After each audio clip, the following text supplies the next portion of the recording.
What's up guys, welcome back again to your Heroclix headquarters. Today, in honor of Moon Knight's big MCU debut, you know we gotta count down the top 5 Moon Knights in Heroclix. So without further ado, let's get to the list. Alright, and coming in at number 5, starting us off, we have Moon Knight from the Amazing Spider-Man. And honestly, this is one of my favorite Moon Knight sculpts. He's just got this epic action pose, you know, jumping, swinging through the air. It looks super cool. Surprised mine hasn't broken yet, knock on wood. Taking a look at what he can do here, he's got a good selection of keywords there. He's got this full moon trait that at the beginning of your turn, you can roll a d6 for all friendly characters with the full moon trait. On a 1 through 3, Moon Knight can use stealth. On a result of 4 through 6, he can modify all of his combat values by +1 till your next turn. So obviously you want to shoot for that 4 through 6 roll. +1 all of his combat values is super good. Now he's coming in at 109 points, so he's pretty expensive. He's got the Avengers team ability as well. And then he does have this special damage power. And his special damage power says give Moon Knight a free action and choose 1 to last until your next turn. Speed +1, and he can use Flurry. Attack +1, and he can use Blade's Claws. Defense +1, and he can use Willpower. Or damage +1, and he can use Leadership. Now, with the changing of some of the rules and like how the beginning of turn thing works now, I don't really think you can roll for the Willpower or the Leadership, though you would still be able to get the +1 action total for the Leadership. But all in all, you know, he's a fun figure. He was pretty good in his time, but just taking a quick look at his dial, he starts with Running Shot, Invulnerability, and Perplex, with some pretty basic stats: 10 attack, 3 damage, 17 defense, 4 range, 9 movement for that running shot. Then he goes into some charge and toughness, and as you can see, that defense dropped pretty quick, and it never really goes up at all. And that attack goes down to a 9, damage down to a 2.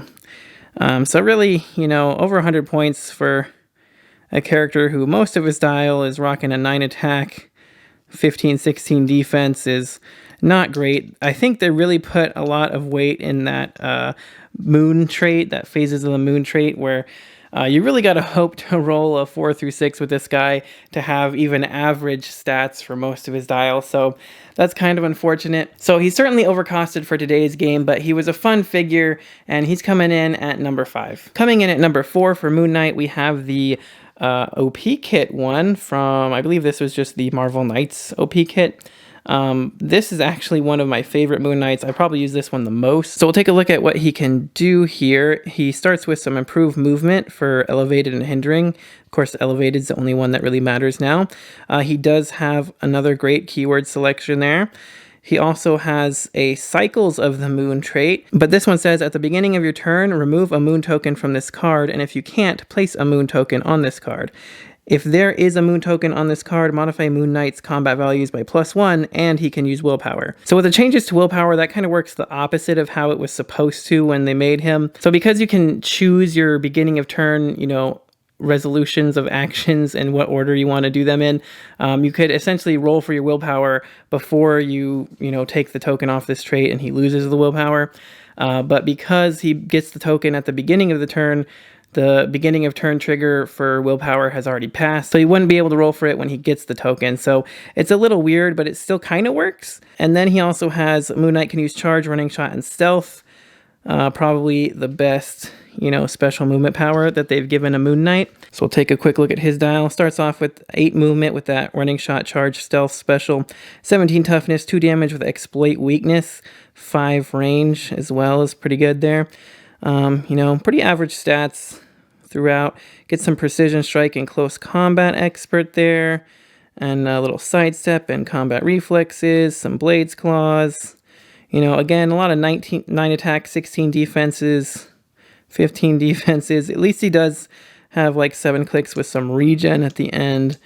But yeah, kind of a finesse piece, but he is only 75 points, so that's like more than 30 points less than the number 5 pick. So he definitely saves some points there. And he's a little bit better because he does have, Running Shot and Charge and Stealth. Like I said, he's a finesse piece because you really have to play around the phases of the moon thing. You know, with the other one, the phases of the moon thing was a really just 50-50 chance at the beginning of each turn.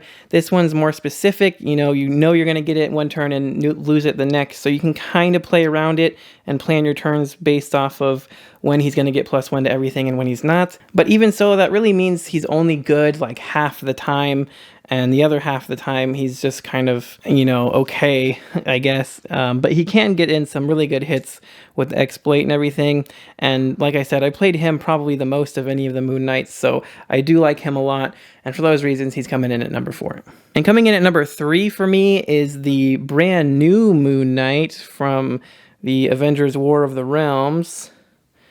Pretty nice scope there, you know, bigger, higher quality.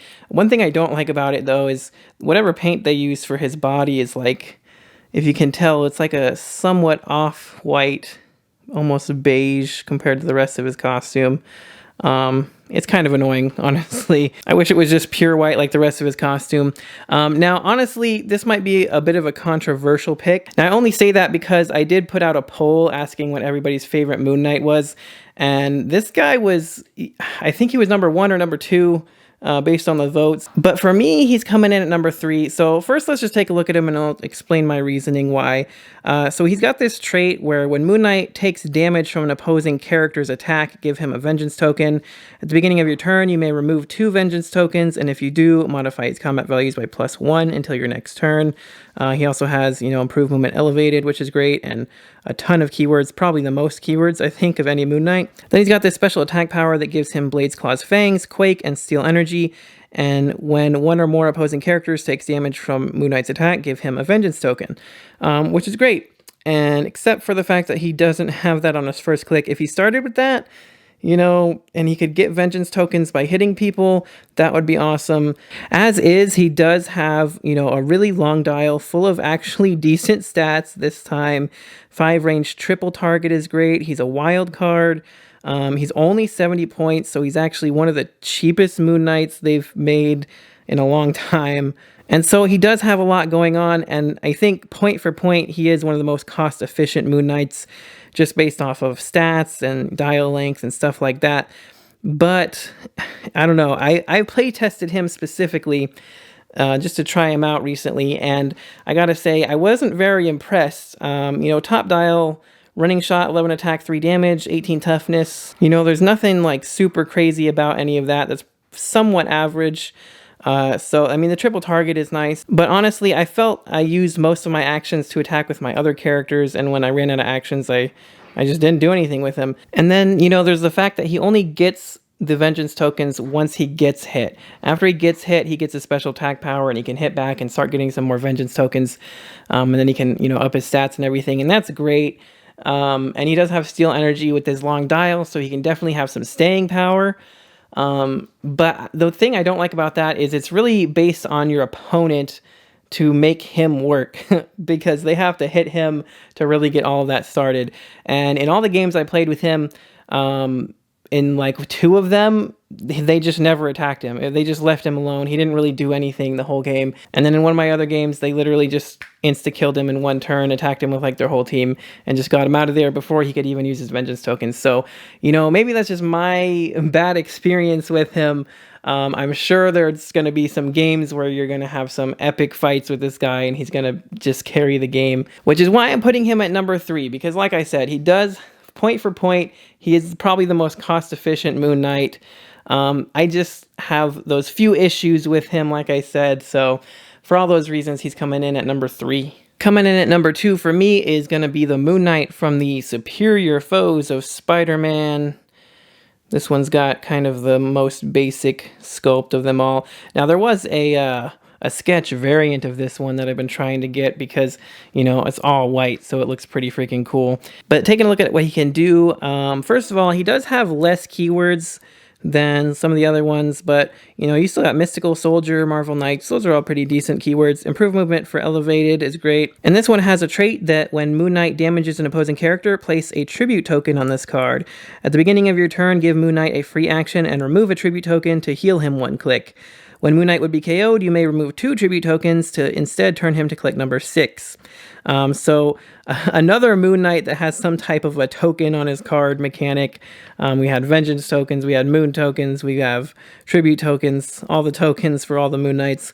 I like this one though, because this one's based off of if he hits and damages something, then he gets a token. It's much more under your control. You're not sitting around waiting for your opponent to hit him. And then he has this really cool attack power that you can modify his attack value by +1 for each opposing character within his range that can draw a line of fire to him.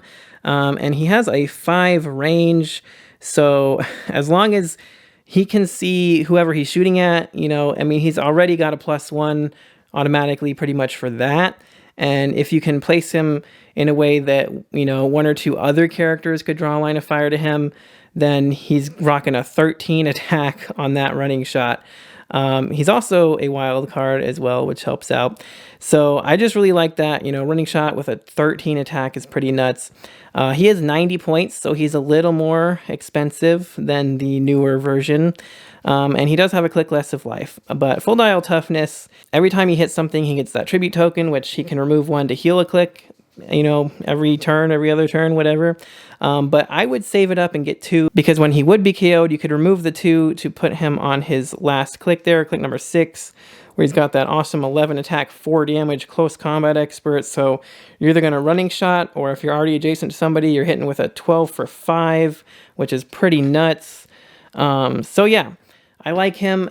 His token mechanic is more under your control, and so is his special attack power. It can potentially pump his attack up to like 13 if you place him right. And yeah, like I said, he's got a lot of survivability himself between healing or just kind of a pseudo stop click there at the end with removing 2 tokens. But for all those reasons, he's coming in at number 2. As always, before we get to our number 1 pick, we've got a few honorable mentions, and I don't have any more Moon Knights, but we have some honorable mentions, and that's going to be the rest of the Moon Knights. There was one in Avengers that was like 38 points, and for his points at his time, he was pretty good. Nowadays, you know, obviously not so much, but if they ever gave him a legacy card, maybe he could do something cool. Then there was an old Rev set, so I mean, they were all kind of interesting for their point values too, but certainly not good by today's standards. But some pretty cool old Moon Knight figures, so just a shout out for those ones. And without further ado, let's get to our number 1 pick. And finally coming in at number 1, the true avatar of Khonshu, the true Fist of Vengeance, the Avengers Defenders War Moon Knight. Taking a look at his sculpt here, this one is pretty freaking cool too. Possibly my favorite Moon Knight, except for maybe the one from Amazing Spider-Man that was, you know, kind of flying around. But this one's, you know, standing on a gargoyle, which is really cool. So taking a look at what he can do. Again, this one only has the Marvel Knights Detective and Mystical keywords. Improved movement elevated, of course. And the cool thing about this one is this trait, once per turn, if another friendly character is damaged from an attack after resolutions, remove an action token from Moon Knight. Whenever a friendly character is KO'd from an attack after resolutions, you can place Moon Knight in a square that character occupied. So that's pretty cool if your opponent's not paying attention. Whenever they hit one of your other characters, this guy gets to remove one of his action tokens, which, you know, gives him a way to just keep going and going and going, potentially, if they're not, you know, targeting him for some reason. And if they KO another character, he can hop over there. You know, that's really situational. I probably wouldn't want to do that all the time, because maybe that character was just in a really bad spot, and, you know, they got kind of stuck in a kill box. So you got to pay attention if you actually want to use that effectively. But he's got this great special movement power that gives him charge and running shot. No stealth this time, but still having both of those is always useful. And what I really like about this one is the stop click with regeneration and invulnerability. So he's got quite a bit of survivability with the stop click. Now he does only have 8 movement for the running shot and charge and 4 range. So not quite as much reach as some of the other ones, which is unfortunate, but he does have 11 attack, 3 damage with perplex. So he can perplex up his range or his movement if he needs to. Perplex up his defense to a 19 if you want, or his attack to a 12. So, you know, or just help out the team by perplexing them. He's also a wild card, so you can always copy some stuff. And, you know, he's got some exploit weakness, some close combat expert, and on his stop click, he also goes to an 11 attack, 4 damage with flurry. So you can use that 11 for 4 flurry to potentially deal 4 damage with a couple attacks, or you could just roll for the regen and get him off that stop click and, you know, have him survive a couple more turns. So yeah, I just really like this one. Yeah, he's 110 points, so he's the most expensive one.